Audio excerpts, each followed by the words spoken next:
Conditional probability.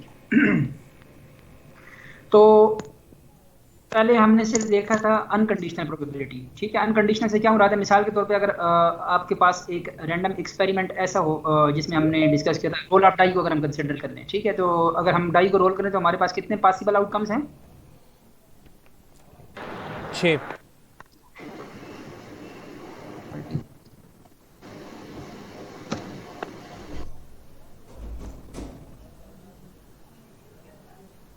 ठीक है।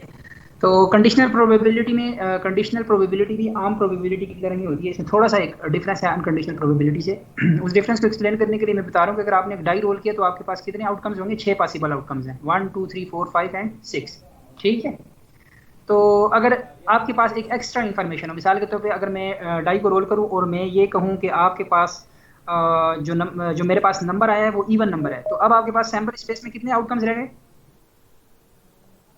3 3 रह जाएंगे। 3 आउटकम्स रह गए, ठीक है। तो बाकी 3 आउटकम्स जो थे उनकी प्रोबेबिलिटी क्या हो जाएगी? 0 हो जाएगी, ठीक है। तो ये जो 3 हैं इवन वाले, इनकी प्रोबेबिलिटी अगर पहले 1/6 थी तो अब क्या होनी चाहिए? बढ़नी चाहिए या कम होनी चाहिए? 1/3 हो जाएगी सर, कम हो जाएगी, 1/3 हाँ, हो ज़्यादा जाएगी। हो 1/3 जाएगी।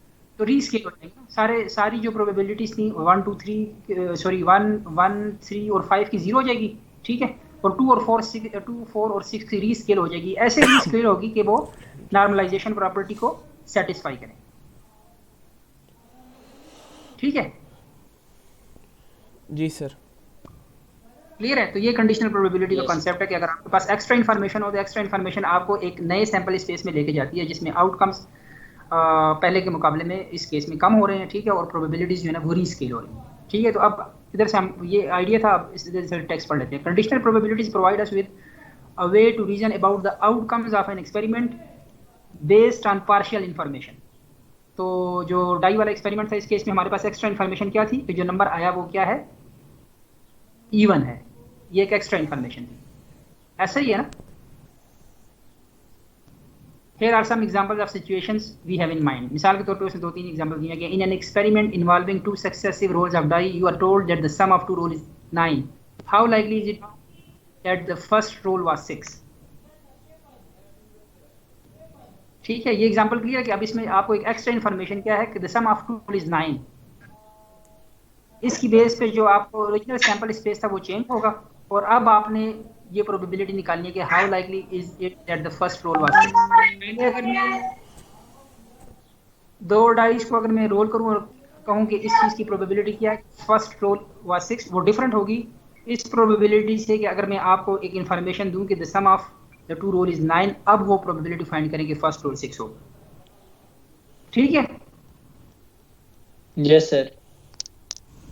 क्लियर है? आइडिया क्लियर है कंडीशनल प्रोबेबिलिटी का? सर इस पहले एग्जांपल की 1/6 होगी प्रोबेबिलिटी, क्या चीज? प्रोबेबिलिटी 1/6 हो जाएगी फिर। Likely is that the first roll was 6 इसी एग्जांपल। नहीं, आप देखें ना, पहले आपने फर्ज करें कोई कंडीशन कोई इन्फॉर्मेशन आपके पास नहीं है, आपके पास जस्ट एक्सपेरिमेंट की इन्फॉर्मेशन है कि मैंने 2 डाइस को जो है ना वो रोल करना है, ठीक है। तो आपके पास पहले तो ये बताएं, अगर मैं 2 डाई को रोल करूं तो आपके पास सैंपल स्पेस में कितने पॉसिबल आउटकम्स होंगे, कितने ऑर्डर्ड पेयर्स बनेंगे आपके पास? 6 36 बनेंगे ना। हर value of the first roll के लिए आपके पास 6 पॉसिबल वैल्यूज हैं इन द सेकंड रोल, ऐसा ही है ना? हेलो, ऐसे ही यस होगा। सर। जी जी सर, ऐसा ही है। ठीक है, ऐसा ही है ना। अब अगर मैं आपको कहूँगा how likely is that the first roll was 6, तो इस केस में कितने एलिमेंट्स आएंगे आपके पास? 6 आ जाएंगे। 6 आएंगे ना, कि अगर फर्स्ट रोल 6 हो तो दूसरे रोल में 1 भी हो सकता है, 2 भी हो सकता है, 3 भी हो सकता है, 4 भी हो सकता है, 5 भी एंड 6 भी। तो 6/36 होगी ये अनकंडीशनल प्रोबेबिलिटी जो कि 1/6 बनेगी, ठीक है। लेकिन अगर मैं कहूँगा the sum of the 2 roll is 9, तो फिर उसके बाद ये फाइंड करें तो इस केस में कितने आएंगे? 3 + 6 4 + 5 5 + 4 6 + 3 4 आएंगे सर। इसमें 6 3 और फर्स्ट रोल वाला 6, इसमें 6 और 3 वाला आएगा ना, सिर्फ एक एलिमेंट आएगा। सर सिंगल प्रोबेबिलिटी होगी ना? जी हेलो, जी सर, आवाज़ आ रही है। क्या कह रहे हैं? अच्छा, मैं ये कह रहा हूँ कि अगर मैं ये आपको पहले जो अनकंडीशनल प्रोबेबिलिटी थी कि आपने 2 डाइस को जो है वो रोल किया, तो मैंने ये पूछा कि how likely is it that the first roll was 6। तो इस केस में क्या थी, 6/36 बनती थी ना। जी जी सर। तो अब अगर मैं ये कहूँ कि आपके पास ये इंफॉर्मेशन है कि you are told that the sum of two roll is 9, ये कंडीशन भी सेटिस्फाई हो, तो इस केस में अब how likely is it that the first roll was 6। इसमें पहले आपने वो पॉइंट्स कैलकुलेट करने होंगे जिनका सम 9 है, वो आपका सैंपल स्पेस हो जाएगा, और फिर आपने देखना होगा कि किस सर वो 1/56 हो जाएगा। हाँ, वो कुछ वो कंप्यूट कर लेना, फिर आपने देखना होगा कि उन सैंपल स्पेस में से जिनके सम करने से 9 आए उनमें से कौन से एलिमेंट्स में पहले 6 आए। ठीक है,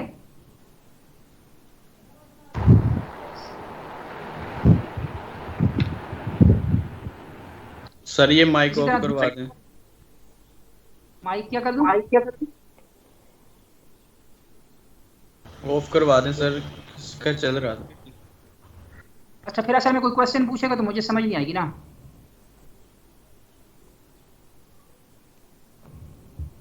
ठीक है सर, ठीक है।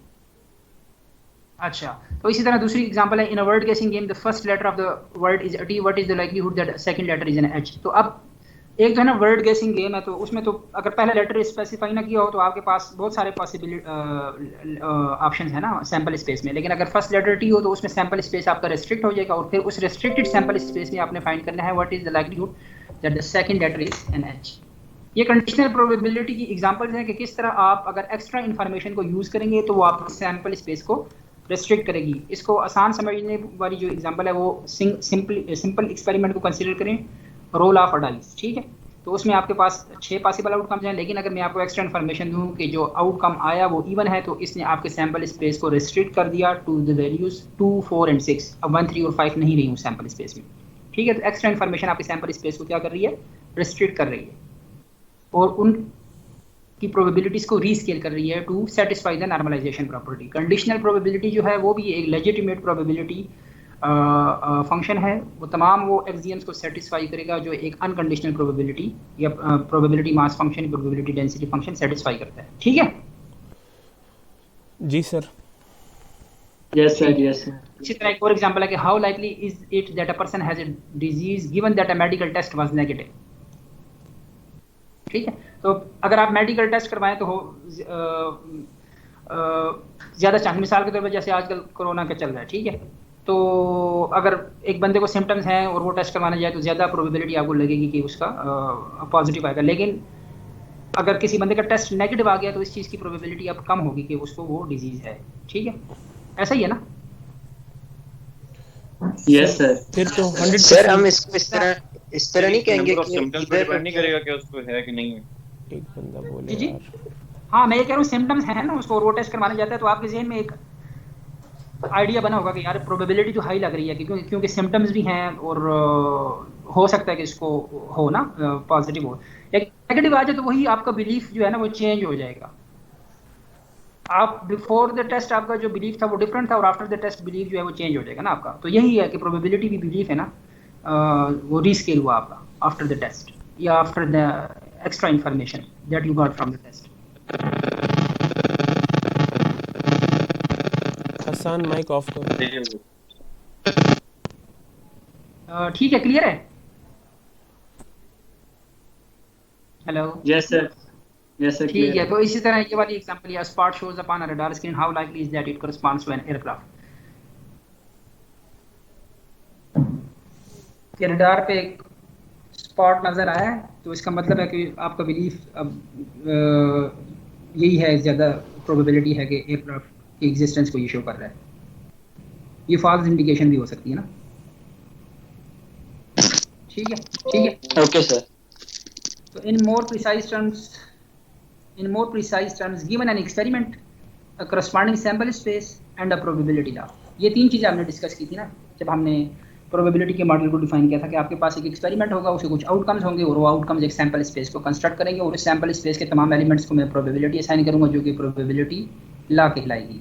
ठीक है, तो in a more precise terms given an experiment, a corresponding sample space and a probability law, Suppose that we know that the outcome is within some given event B. अब ये एक्स्ट्रा इन्फॉर्मेशन है, आपके पास sample space था, लेकिन extra information ने क्या किया कि आपके सैंपल स्पेस को रिस्ट्रिक्ट किया to the event B. We wish to quantify the likelihood that the outcome belongs to the some other given event A. ठीक है, ये वही है कि आपने आपको जब एक्स्ट्रा इन्फॉर्मेशन आएगी तो आपका सैंपल स्पेस रेस्ट्रिक्ट होगा. और इस कंडीशनल प्रोबेबिलिटी को मैं कैसे डिनोट कैसे करता हूँ, इसको मैं ऐसे डिनोट करता हूँ. एक है probability of a event A, ये तो अनकंडीशनल प्रोबेबिलिटी है. एक है probability of A given you have the information about event B.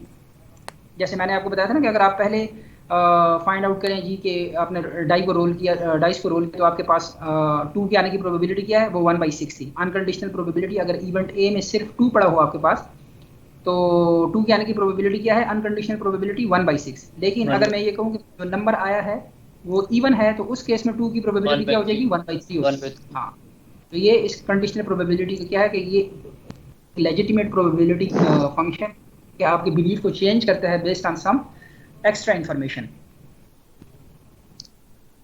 Clear हो गया? Yes sir. अच्छा, we would like the conditional probabilities, इसको डिनोट ऐसे करते हैं, प्रोबेबिलिटी ऑफ a/b.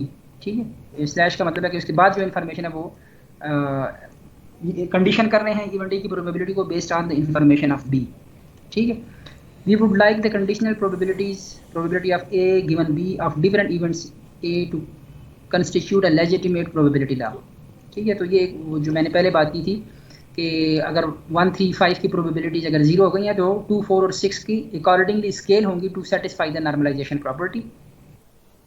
क्यों? क्योंकि ये जो कंडीशनल प्रोबेबिलिटी जो है ये भी एक लेजिटिमेट प्रोबेबिलिटी मास फंक्शन या डेंसिटी फंक्शन है जो कि तमाम एक्सियम्स को सेटिस्फाई करेगा.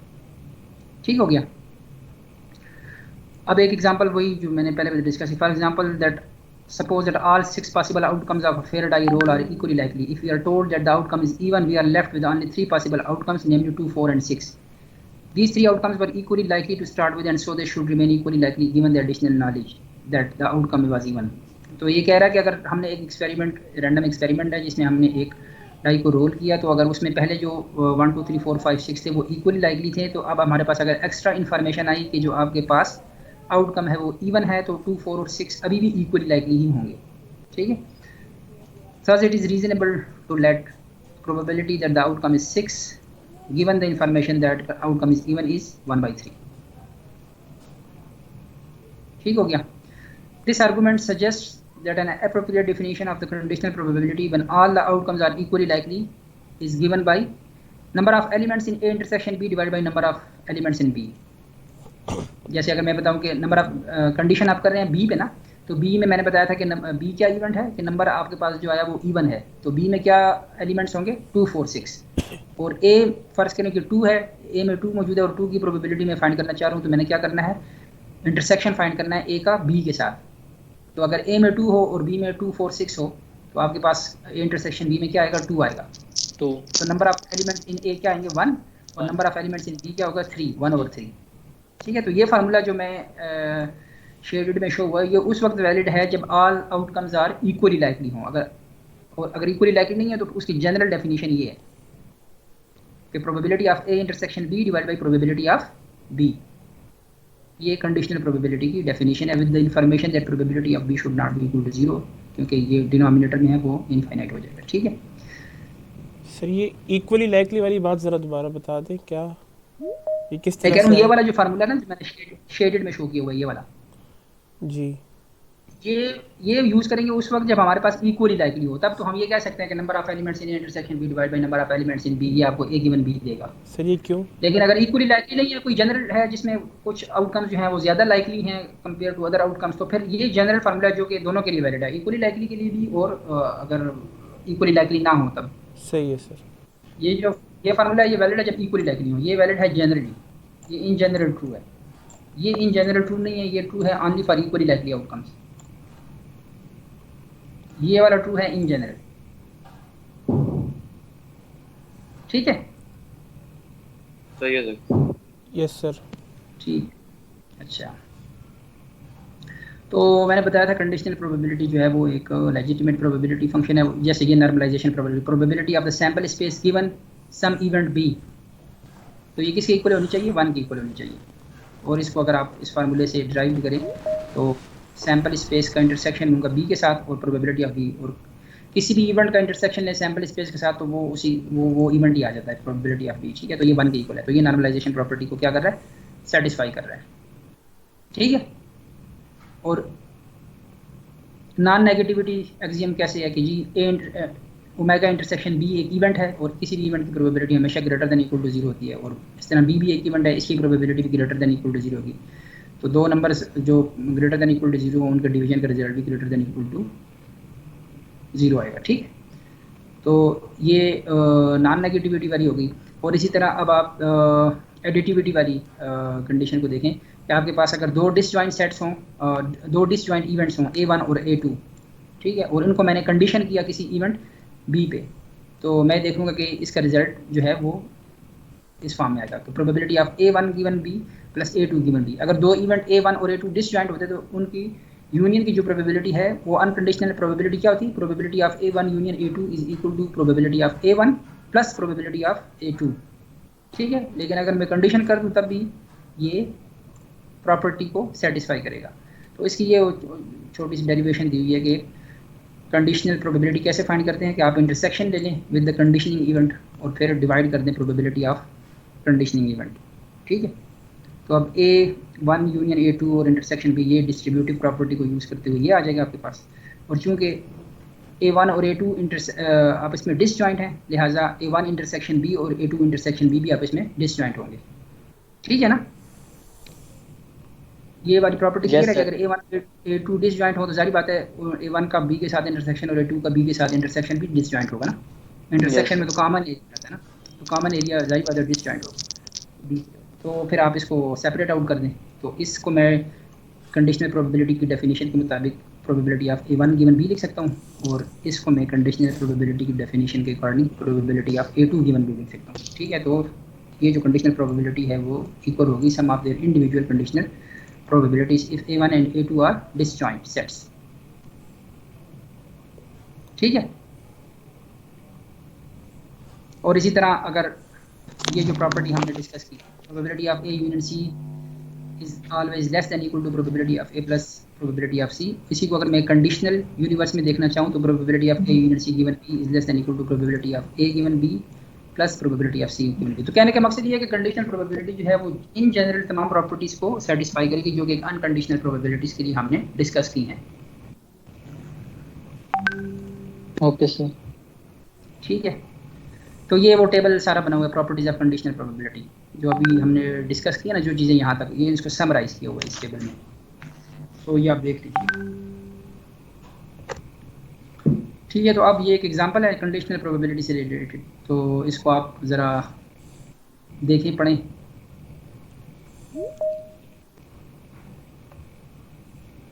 समझ आ रही है या नहीं आ रही इसका?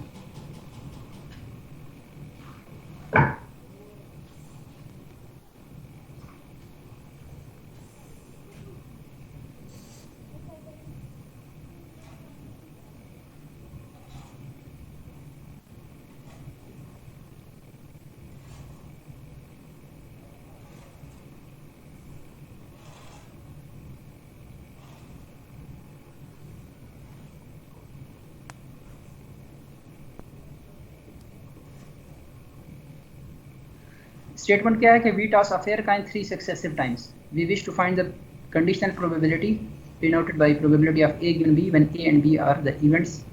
A क्या है, इवेंट क्या है, more heads than tails come up, और इवेंट B क्या है, first toss is a head. तो आप तो पहले देखें कि A में क्या आएगा, कौन कौन से एलिमेंट्स आएंगे। सैम्पल स्पेस ये गिवन है इस एक्सपेरिमेंट के लिए, ये सैम्पल स्पेस है। ठीक है, तो इसमें कौन कौन से एलिमेंट्स जो हैं वो इवेंट A में शामिल हो सकते हैं, मोर हेड्स देन टेल्स, तो ये पहला ट्रू है डेफिनेशन।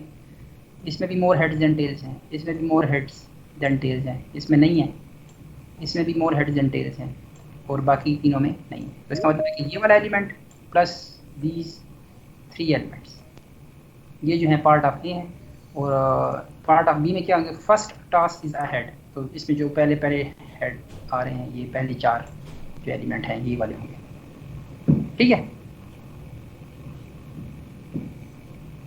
तो वैसे अगर मैं प्रोबेबिलिटी ऑफ बी फाइंड करना चाहूँ तो वो क्या होगी, probability of B, unconditional probability of B क्या होगी 4/8, क्योंकि बी में क्या है, ये 4 एलिमेंट्स हैं और टोटल सैंपल स्पेस में 8 एलिमेंट्स हैं। तो number of elements in B divide by number of elements in the sample space, क्योंकि मैंने बताया कि ये इक्वली लाइकली है, तो अगर इक्वली लाइकली हो तो वो आप number of elements in B divide by number of elements in the sample space वाला फार्मूला यूज़ कर सकते हैं। ठीक है, इसी तरह probability of A intersection B में क्या आएगा, इन जो दो इवेंट्स हैं ए और बी, इसके इंटरसेक्शन में कितने एलिमेंट्स आ रहे हैं, 3 एलिमेंट्स आ रहे हैं ना, ये वाले 3 एलिमेंट्स। ठीक है, ये जो चौथा एलिमेंट है ये बी का पार्ट है लेकिन ए का पार्ट नहीं है, देखो, और इस तरह ये 5वां एलिमेंट जो है ये ए का पार्ट है और बी का पार्ट नहीं। तो ए इंटरसेक्शन बी की प्रोबेबिलिटी क्या होगी 3/8। तो अब अगर मैं कंडीशनल प्रोबेबिलिटी निकालना चाहूँ ए की विद रिस्पेक्ट टू बी, तो ये फार्मूला यूज़ करके मेरे पास ये दोनों टर्म्स मौजूद हैं, तो वो आ जाएगी 3/4।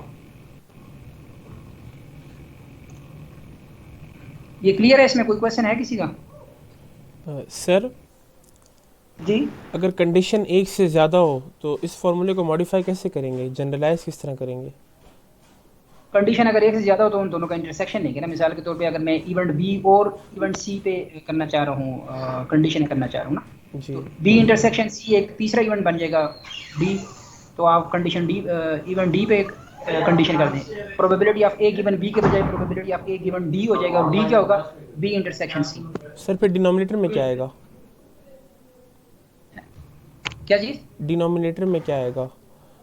जिस तरह यहाँ पी ऑफ डिनोमिनेटर में इवेंट आएगा ना कोई, तो इवेंट अगर एक है बी है तो उसको प्रोबेबिलिटी ऑफ बी आ जाएगी, अगर वो कोई 2 हैं बी इंटरसेक्शन सी तो वो इवेंट डी बन जाएगा, डी की प्रोबेबिलिटी पे कर दो कंडीशन। सही। ठीक है ना, आपने किसी इवेंट पे कंडीशन करना है ना, तो वो इवेंट सिंपल इवेंट भी हो सकता है, वो ए इंटरसेक्शन बी भी एक इवेंट है, मतलब ए यूनियन बी भी एक इवेंट है। तो अगर 2 इन्फॉर्मेशन को कंबाइन करना है तो उनका यूनियन ले लें, अगर उनके दरमियान कॉमन देखना है उस इन्फॉर्मेशन पे कंडीशन करना है तो ए इंटरसेक्शन बी ले लें। सर ये जो है ना, देखो ये जो डिवीजन है ये किसी इवेंट पे है ना, इवेंट बी पे है ना, तो बी तो कुछ भी इवेंट हो सकता है, B is some intersection of some other events S1 intersection S2, जी, और B could be some union of 2 events S1 union S2। जी सर, ठीक है ना, बिल्कुल। चलो सर ठीक है। वैसे इस पी ऑफ बी की जगह हम पी ऑफ ए भी तो लिख सकते थे ना? किसकी जगह? जब प्रोबेबिलिटी ऑफ बी नीचे डिनोमिनेटर में लिखा, इसकी जगह प्रोबेबिलिटी ऑफ ए भी तो आ सकती थी। नहीं, प्रोबेबिलिटी ऑफ ए कैसे आ सकती है? क्योंकि दोनों बातें तो ट्रू होनी चाहिए ना, उनमें से कोई एक भी आप लिख लें नीचे। क्वेश्चन में नहीं, ये मैंने अपनी तरफ से नहीं लिखा, ये डेरिवेशन से आया ना कि आपने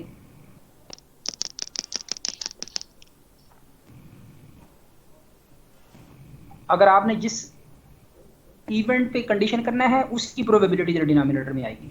ऐसा नहीं हो सकता कि आपने उस पे कंडीशन करेंगे, जिस इवेंट पे आपने कंडीशन करना है उसी की प्रोबेबिलिटी यहाँ पे आएगी। सही है सर, समझ गया हूँ आप। यहाँ पे एक नहीं आ सकता, एक नहीं जी आ जी सकता। जी बिल्कुल ठीक है ना। सही है। अच्छा, इसके बाद ये एग्जांपल एक अगर इसकी स्टेटमेंट पढ़े ना,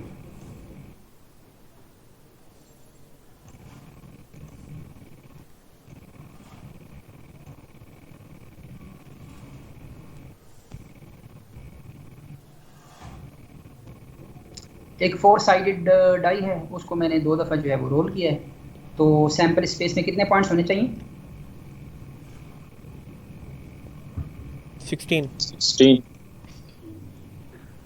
16 पॉसिबल पॉइंट्स होने चाहिए। ठीक है, तो अब उसमें मैं 2 इवेंट्स डिफाइन करना हूँ, एक इवेंट की डेफिनेशन ये है और दूसरे इवेंट की डेफिनेशन ये है। ये मैक्स और मिन ऑपरेटर क्या करता है कि मैक्स ऑपरेटर क्या करता है कि एक्स और वाई में से वो देखता है कि किसकी वैल्यू जो है ना बड़ी है। फर्ज करें अगर एक्स की वैल्यू 2 है और वाई की वैल्यू 4 है, तो मैक्स ऑपरेटर का रिजल्ट क्या आएगा? 4। वो इन दोनों में से मैक्सिमम को चूज करेगा, जो भी मैक्सिमम हो। और मिन ऑपरेटर इसके अपोजिट काम करता है कि एक्स और वाई की में से वो मिनिमम वैल्यू को चूज करता है। मिसाल के तौर पर अगर एक्स की वैल्यू 1 है और वाई की वैल्यू 5 है, तो इस ऑपरेटर से गुजरने के बाद इसका रिजल्ट क्या आएगा? 1 आएगा। ठीक है, अगर एक्स और वाई की वैल्यू 1 और 5 है तो ठीक है। ये अभी मैं इवेंट की बात नहीं कर रहा, जस्ट मैं इस ऑपरेटर की बात कर रहा हूँ। ये जो मैंने शेडेड, अभी आप इसको भूल जाएं, इज इक्वल टू 2 को छोड़ दें। अब जस्ट जो मैंने ब्लू कलर में जो शेडेड नज़र आ रहा है, इस ऑपरेटर की बात कर रहा हूँ कि मेन एक्स वाई क्या करेगा कि एक्स और वाई की दो वैल्यूज़ दें तो उसमें से जो कम होगी वो आउटपुट पे आ जाएगी रिजल्ट पे, ठीक है। और इसी तरह इस ऑपरेटर में क्या होगा, मैक्स ऑपरेटर में कि अगर आप एक्स और वाई की दो वैल्यूज़ दें तो उसमें से जो मैक्सिमम होगी वो आउटपुट पे आ जाएगी, ठीक है। अब आपका एक्सपेरिमेंट क्या है कि आपका एक्सपेरिमेंट 4 साइडेड डाई है, उसको 2 दफ़ा रोल किया तो आपके पास सैम्पल स्पेस में, अगर मैं सैम्पल स्पेस देखूँ तो वो इस तरह का एक ग्रिड बनेगा जिसमें ये पॉसिबल आउटकम्स है 1 1 1 2 1 3 1 4 2 1 2 2 2 3 एंड सो ऑन 4 1 4 2 4 3 4, ठीक है। अब इवेंट बी क्या है, अब ये अब इस पूरे इवेंट की बात करें कि minimum of X comma Y is 2, तो ये इवेंट कब ट्रू होगा, ये जो शेडेड एरिया है ये ट्रू है, एक्स और वाई की वैल्यूज गिवन है लेकिन उसमें से जो रिजल्ट आ रहा है वो इक्वल टू 2 है मेन ऑपरेटर से गुजरने के बाद, तो वो इन ऑर्डर्ड पेयर्स के लिए ट्रू होगा। यहाँ पे अगर मैं इसको देखूँ वाले को तो इसमें तो लास्ट वाले पे क्या है 4 4 ना, तो इसमें तो कभी भी मिनिमम मेन ऑपरेटर से गुजरने के बाद ट्रू नहीं आ सकता, ठीक है। इसी तरह 4 एक्स की वैल्यू 4 हो और वाई की वैल्यू 3 हो तो इसमें से भी मेन ऑपरेटर से गुजरने के बाद ट्रू कभी नहीं आ सकता, ठीक है। ये जो सिर्फ ब्लू कलर में शेडेड जो बना हुआ है ना शेप, ठीक है, सिर्फ इस शेप के अंदर जो जो आउटकम्स हैं यही मेन ऑपरेटर से गुजरने के बाद आपको आउटपुट पे ट्रू दे सकते हैं, ठीक है। तो ये जो इवेंट बी है उसको आपने इस फिगर में रिप्रेजेंट किया हुआ है इसके साथ, ठीक है। तो इस इवेंट की प्रोबेबिलिटी क्या है, अगर इसको मैं इवेंट बी कहूँ तो इसकी प्रोबेबिलिटी क्या है 5/16। हाँ, इक्वली लाइकली है तो 5/16 होगी क्योंकि इस इवेंट बी के अंदर 5 एलिमेंट्स हैं 1 2 3 4 एंड 5 और टोटल कितने हैं 6 टोटल है 16। तो नंबर चूंकि इक्वली लाइकली हैं तो मैं यूज़ कर सकता हूँ number of elements in B divide by number of elements in the sample space to compute the probability of this event B. तो प्रोबेबिलिटी ऑफ बी इज 5/16, ठीक है ना। Yes sir. तो अब मुझे अगर probability of A given B चाहिए तो इसके लिए मुझे एक प्रोबेबिलिटी ऑफ बी पता होनी चाहिए जो कि हमने कंप्यूट कर ली है, ठीक है, और दूसरी मुझे probability of A intersection B पता होनी चाहिए, ठीक है। तो ए क्या है, ए इवेंट उसने कहा है कि मैक्स ऑपरेटर से गुजरने के बाद वैल्यू आपको m दे, जबकि m की वैल्यू 1 भी हो सकती है 2 भी हो सकती है 3 भी हो सकती है और 4 भी हो सकती है। तो पहले हम इसको स्टेप बाय स्टेप लेके चलेंगे। हम कहेंगे कि फ़र्ज़ करें कि m की वैल्यू पहले केस में क्या है 1 है, तो कौन कौन से ऐसे पॉसिबल आउटकम्स हैं उन 16 में से जो कि मैक्स ऑपरेटर से गुजरने के बाद एक्स वाई के ऑर्डर्ड पेयर के लिए आपको 1 दे। आपके ख्याल में कौन से ऑर्डर्ड पेयर हैं ऐसे जो कि मैक्स ऑपरेटर से गुजरने के बाद आपको 1 दे आउटपुट पे? 0 सब बॉक्स 1 जी 1 1 पे आ जाएगा। हाँ 1 1 1 सिर्फ ये वाला पॉइंट जो है वो आपको दे सकता है मैक्स ऑपरेटर से गुजरने के बाद। अब मुझे ये बताएं कि अगर इवेंट ए में ये वाला एलिमेंट है, ये जो 1 1 है, इसका बी के साथ कुछ इंटरसेक्शन है? No sir. No sir. तो probability of A intersection B क्या हो जाएगी, ये डिसजॉइंट सेट से 0 0 हो जाएगी। तो probability of A given B क्या हो जाएगी 0। तो यहाँ पे गिवन है कि probability of A given B is 0 for m is equal to 1,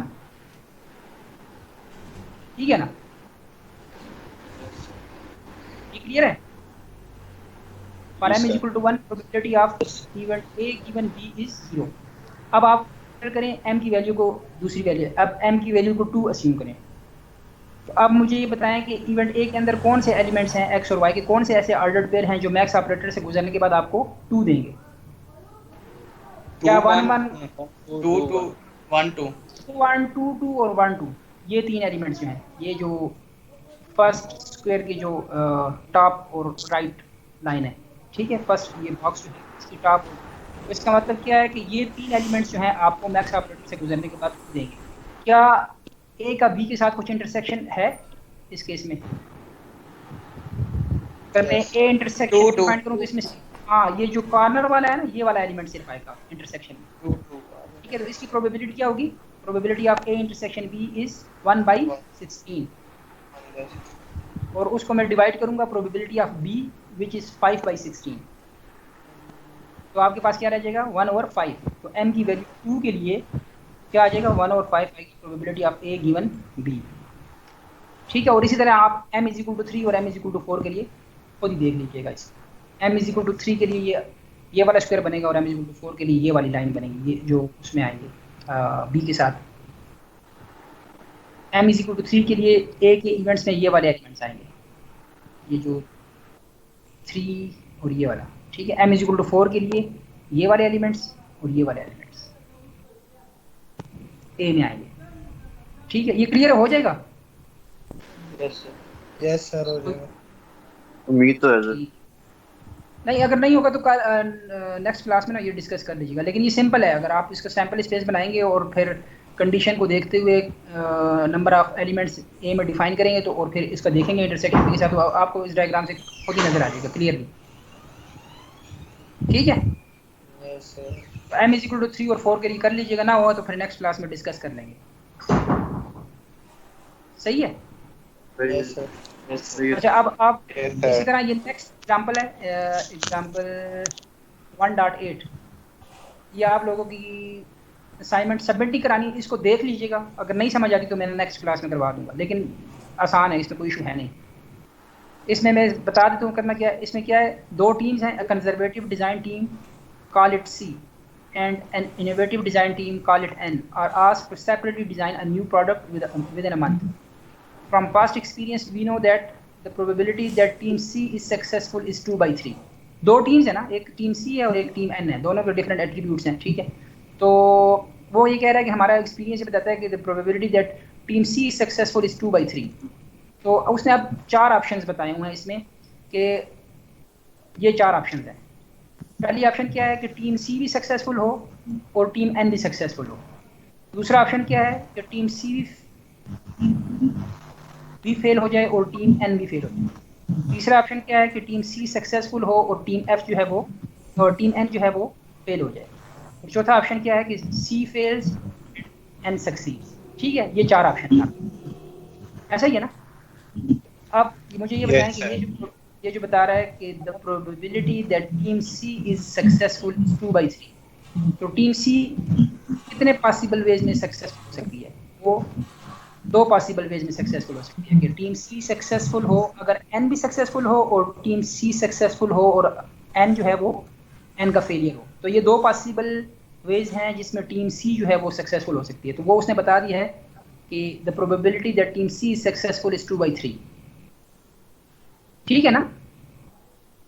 तो ये उसने इधर लिख दिया है, ये जो बता रहा है वो ये स्टेटमेंट को मैथमेटिकली ट्रांसलेट किया है कि ये बता रही है कि 2/3 क्या है, probability that team C is successful. तो वो टीम C जो है वो 2 पॉसिबल वेज में सक्सेसफुल हो सकती है कि अगर N का भी सक्सेस हो या N का फेलियर हो,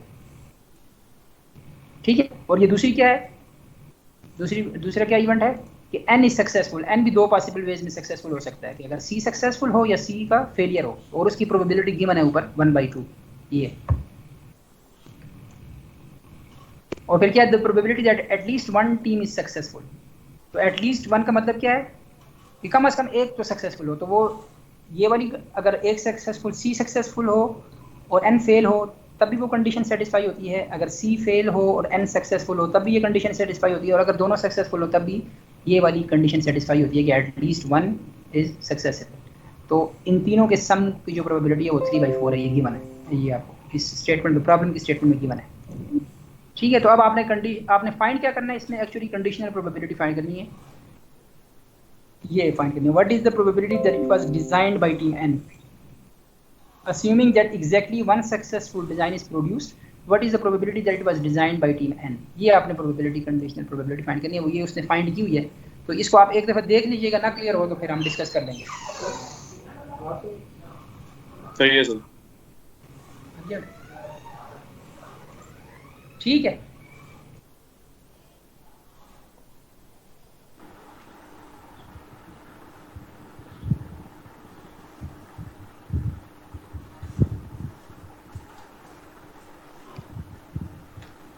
ठीक है। तो ये एग्जांपल आप पढ़ना, हेलो ये देख लीजिएगा, ठीक है। तो बाकी फिर डिस्कस कर लेंगे। Okay sir. अभी मैं वो जो